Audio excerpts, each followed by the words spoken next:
Rasulullah SAW dalam sebuah hadis mengatakan bahwa ketika orang tua akan dimasukkan ke dalam neraka, ada cerita seorang anak yang tidak ridho orang tuanya masuk ke dalam neraka.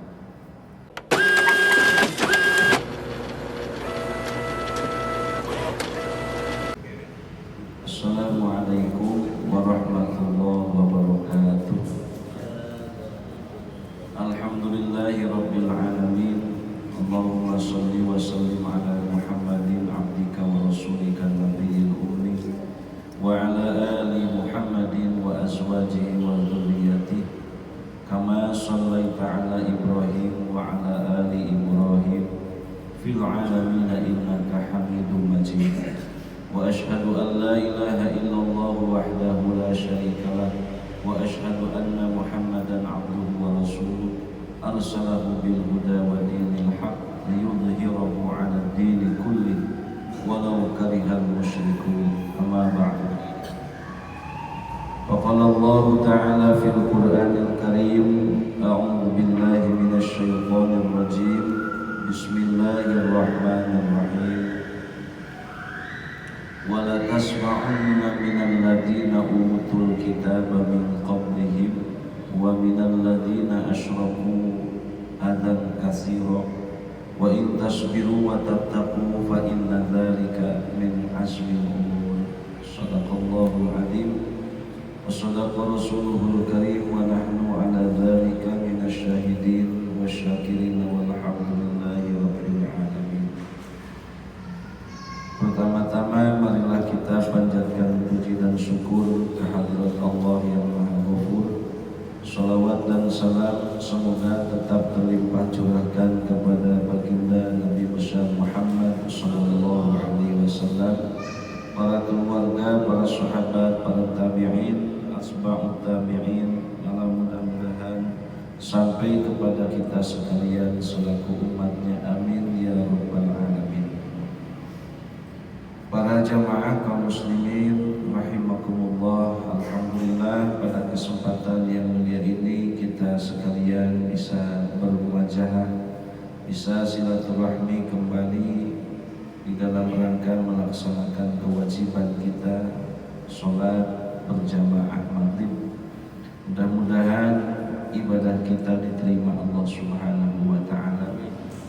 Rasulullah SAW dalam sebuah hadis mengatakan bahwa ketika orang tua akan dimasukkan ke dalam neraka, ada cerita seorang anak yang tidak ridho orang tuanya masuk ke dalam neraka. Maka kata Allah, sudah keluarkan saja orang tuanya, masukkan bersama-sama dengan anak tersebut. Mudah-mudahan anak tersebut menjadi syafaat dan juga menjadi kafarat untuk segala kealfaan yang dilakukannya. Bi barakati ummil Quran. Al-Fatihah. A'udzu billahi minasy syaithanir rajim. Bismillahirrahmanirrahim. Alhamdulillahirabbil alamin arrahmanir rahim maliki yaumiddin. Iyyaka na'budu wa iyyaka nasta'in. Ihdinas siratal mustaqim. Shiratal ladzina an'amta 'alaihim ghairil maghdubi 'alaihim waladdallin. Para jamaah kaum muslimin, melanjutkan pembahasan surah Ali Imran ayat ke 186, di mana pada ayat sebelumnya Allah Subhanahu wa ta'ala menegaskan bahwa latublawunna fi amwalikum wa la tasma'unna minal ladina utul kitab. Yakin kalian semua akan diuji oleh Allah, akan diberikan cobaan fi amwalikum, di dalam harta-harta kalian, aibil faraid fiha, yaitu dengan kewajiban-kewajiban dari harta tersebut, zakat seperti zakat wal kifarat wan nuzur dan nadar.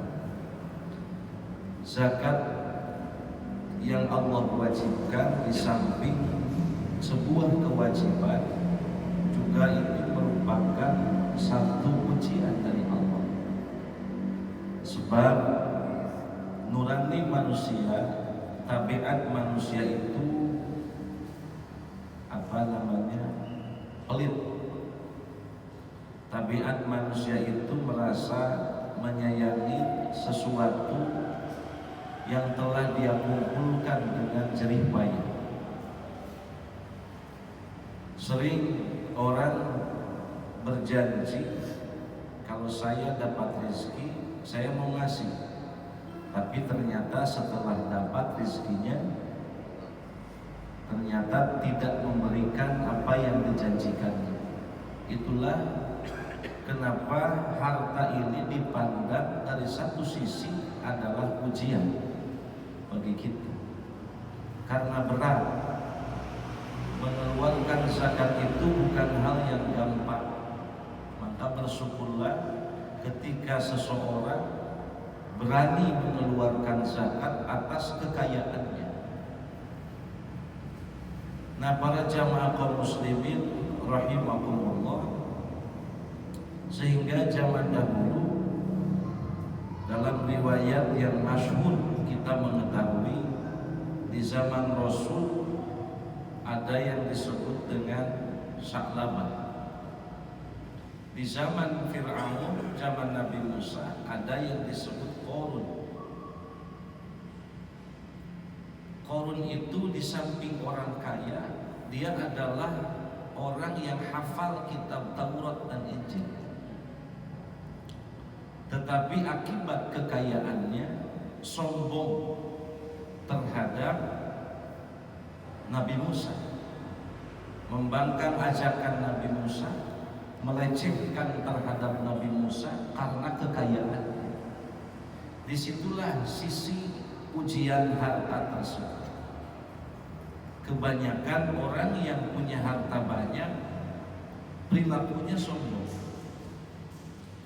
senangnya menceritakan kekayaan. Maka para ulama, Imam Al-Ghazali memberikan nasihat bahwa jangan terlalu sering bergaul dengan orang kaya. Siapa orang yang selalu bersahabat dengan orang kaya, zadahu tama'an, Allah akan menambah harapan dia untuk mendapatkan yang sama.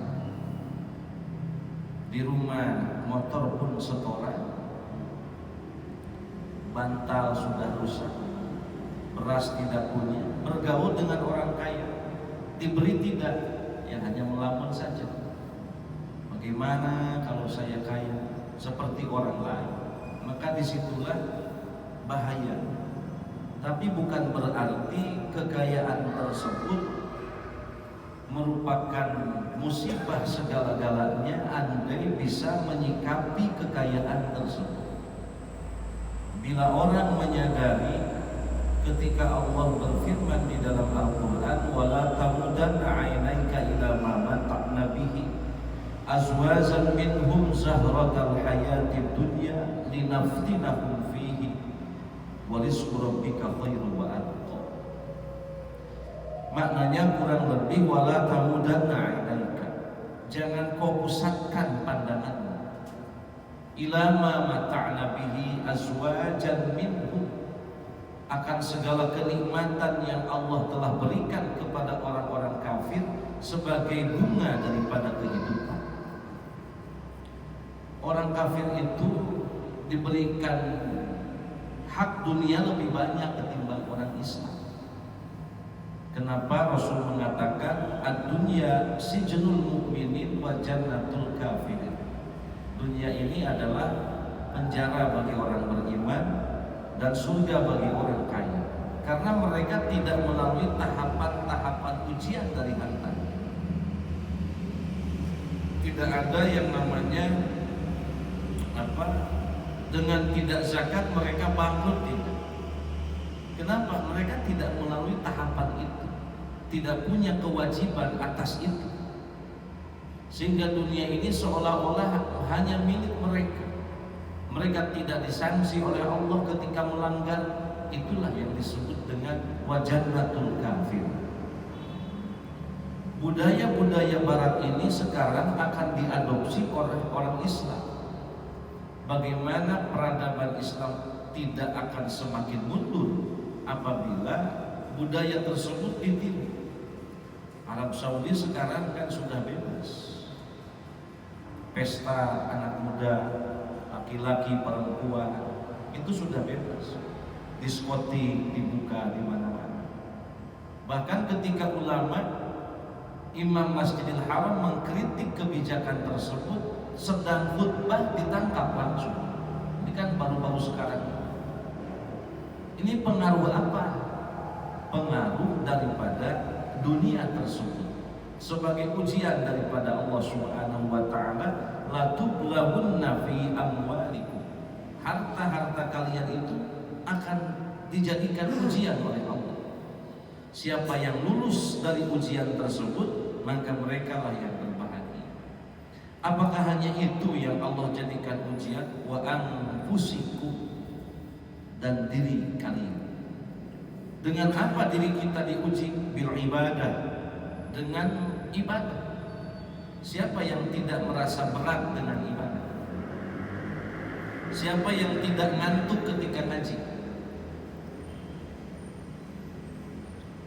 Ad-dunya sijnul mu'minin wa jannatul kafir. Tidak mudah orang untuk melaksanakan berjamaah, itu tidak mudah. Jadi jangan anggap ringan, enteng seseorang yang berhasil melawan kemalasannya untuk sekedar sholat berjamaah. Itu cukup berat. Maka ketika dipaksakan istiqomah, rasa berat itu akan semakin ringan. Karena kata Allah, kamu sudah mulai lulus daripada ujian, maka sholatmu tidak menjadi, kemudian tidak menjadi ujian bagimu. Artinya tidak akan ada rasa berat untuk ibadah. Rasulullah SAW adalah seorang utusan Allah, di mana setan itu tidak berani menggoda Rasul. Maka tidak ada cerita di dalam pribadi Rasul ketika melaksanakan ibadah itu ada rasa malas dan lain sebagainya. Itu tidak ada cerita, karena beliau adalah seorang nabi. Kita sebagai manusia biasa, ya kita berperang dengan setan tersebut atas jiwa kita. Mampu tidak kita melawan mereka? Sebenarnya kalau kita bicara mampu atau tidaknya melawan setan, tentu manusia tidak akan mampu melawan setan. Mereka diberikan kesaktian yang lebih dari manusia. Tidak. Lalu apa yang mampu menaklukkan mereka? Adalah bersandar sepenuh hatinya manusia kepada Allah dengan mengucapkan a'udzubillahi minasyaitonir rajim. Itulah doa yang jitu untuk melawan setan. Dan setan itu menyatu dalam tubuh kita. Konon di hati itu persis seperti kepala ular setan.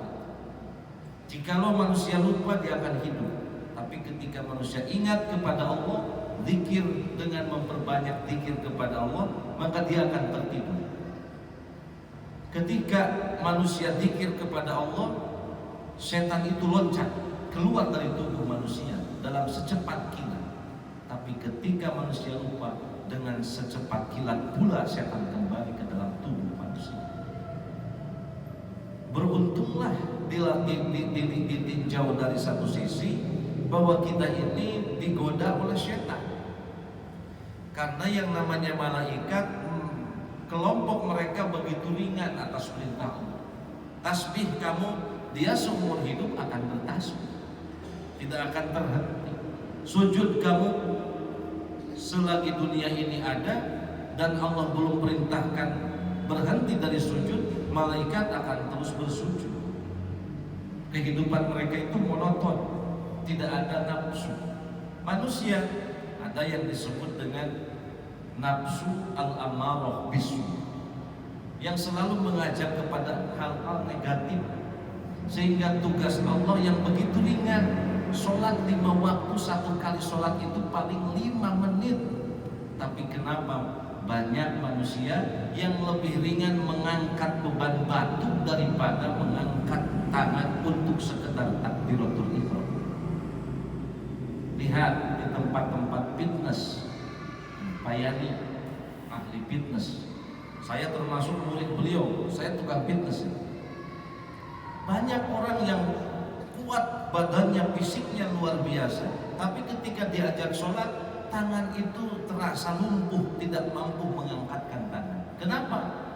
Itulah yang dinamakan dengan syaitan. Dan manusia yang ironisnya tidak menyadari bahwa sesungguhnya ketika malas itu mereka terjebak kepada pengaruh syaitan. Tidak menyadari. Itu yang paling menyakitkan bagi manusia. Maka disinilah pentingnya kita mengkaji ilmu sehingga kita tahu, oh ini dari setan, oh ini bukan, ini bukan. Karena saking hebatnya setan, kadang-kadang setan itu menggoda manusia dengan rupa ibadah. Nah ini yang berat. Orang berangkat ke masjid untuk sholat, tapi di dalam hatinya tertanam, saya ingin dipandang oleh teman-teman saya sebagai orang yang rajin. Sedikit di dalam hati tertanam hal tersebut, maka akan Allah campakkan amal ibadah kita. Ada satu hadis yang begitu panjang, amanat Rasul kepada sahabat Mu'ad bin Jabal. Kata Rasul, Mu'ad, kamu mau mendengar satu nasihat dariku yang kalau kamu pegang kamu akan bahagia dan selamat. Kata Mu'ad, tentu ya Rasulullah. Kemudian Rasul menjelaskan dalam kalimat yang begitu panjang, tapi intinya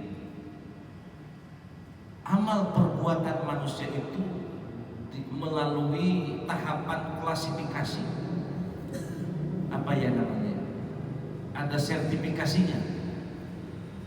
Langit ke-1 lolos, langit kedua lolos, langit ketiga lolos, sampai tahapan ke langit ke-7.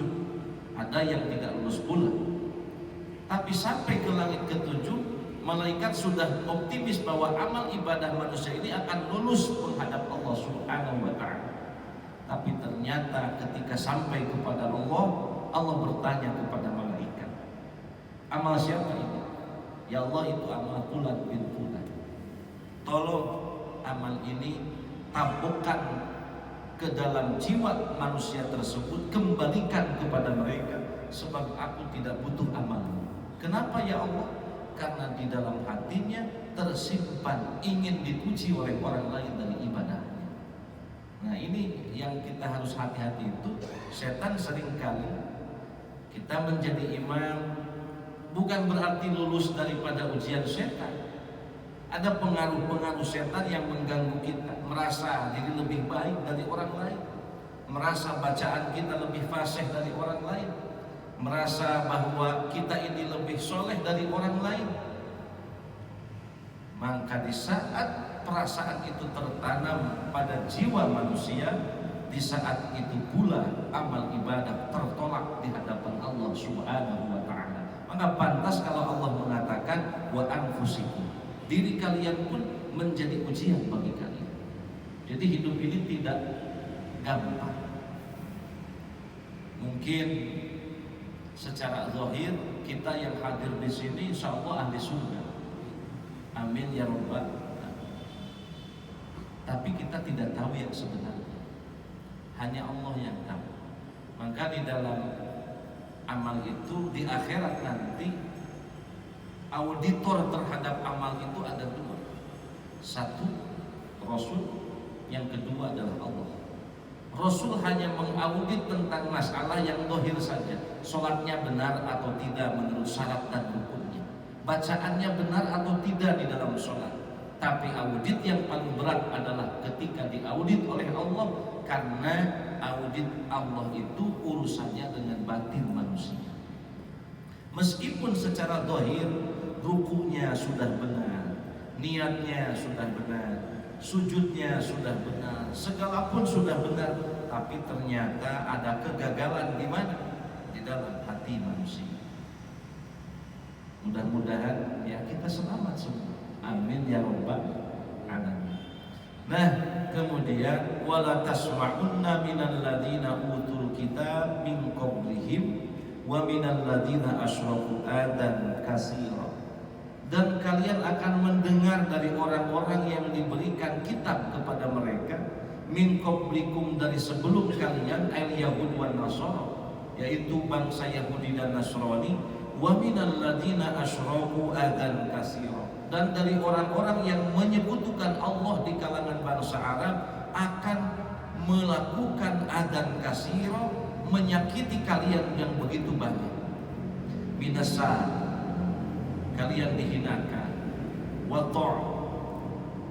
kemudian kalian dicaci, kemudian wa tasbih binisaikum, dipisahkan daripada wanita-wanita kalian. Ini kan terjadi kepada Rasulullah Shallallahu Alaihi Wasallam.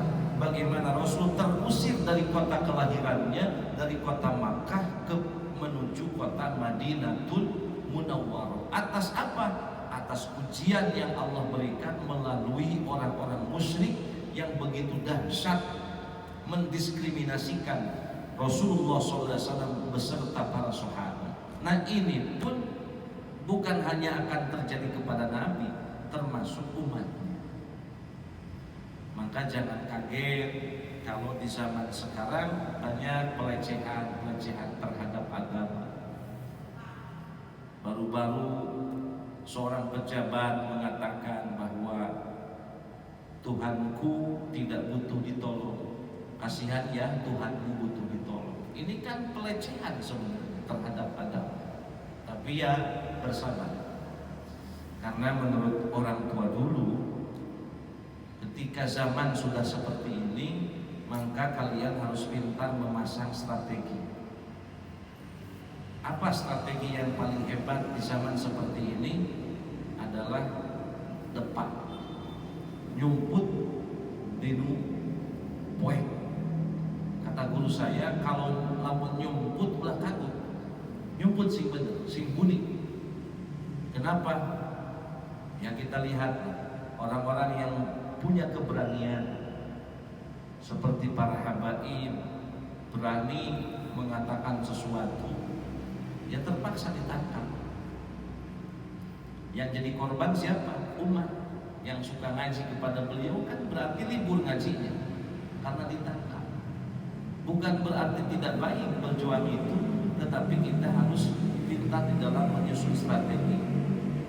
Salah satu pejuang dulu itu Libya, Umar Mukhtar itu kan mengatakan satu ungkapan yang paling baik dari beliau, mati bukanlah tanda keberanian.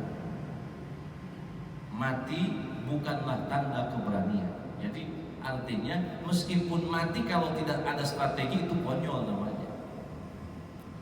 Nah, para jamaah kaum muslimin, ini adzan katsira ini banyak sekali zaman sekarang. Dituduh teroris, dituduh radikalis. Sehingga efeknya apa? Para ustadz-ustadz yang suka mengaji ini menjadi ketakutan. Tidak mau mengatakan sesuatu yang benar itu benar, yang salah itu salah. Kenapa? Ketakutan. Karena intimidasi dari kata-kata teroris, kadrun, lain sebagainya, kadal guru, kemudian anti kebinekaan. Padahal ya namanya negara Pancasila kan, kita hidup di era demokrasi ini kan sudah lama. Tapi ya beginilah, yang namanya orang ketika berkuasa dia akan melakukan apapun demi mempertahankan kekuasaan. Nah, para jamaah kaum muslimin jangan terlalu panjang bahas itu, takut kena delik ya. Jadi saya simpulkan saja bahwa latublawunna fi amwalikum, harta akan menjadi ujian, wa anfusikum, diri kalian pun akan menjadi ujian, dan kalian akan mendengar dari orang-orang Yahudi dan Nasrani yang hidup sebelummu, juga orang-orang yang musyrik, yaitu musyrik Arab, adan kasiro, yaitu pelecehan yang begitu banyak, kesakitan yang mereka berikan. Tapi kata Allah, wa in tasbiru wa tattaqu fa inna dzalika min azmil umur.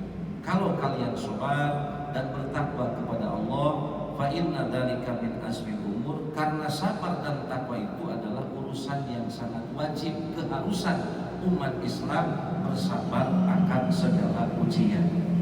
Maka kemarin di pengajian hari Minggu, ujian itu, sabar itu ada 4. Sobrun ala ta'at, sabar beribadah.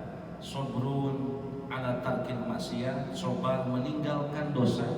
Kemudian sobrun ala fudulid dunia, terhadap hal-hal duniawi. Kemudian yang keempat, sobrun alal mihani wal masoib, sabar akan segala musibah yang Allah berikan kepada kita. Maka ketika mampu orang bersabar, sesungguhnya itulah yang disebut dengan ajaran agama Islam. Bahwa kesabaran itu inti daripada ajaran agama, karena hidup di dunia ini adalah ujian, bukan kenikmatan tapi ujian.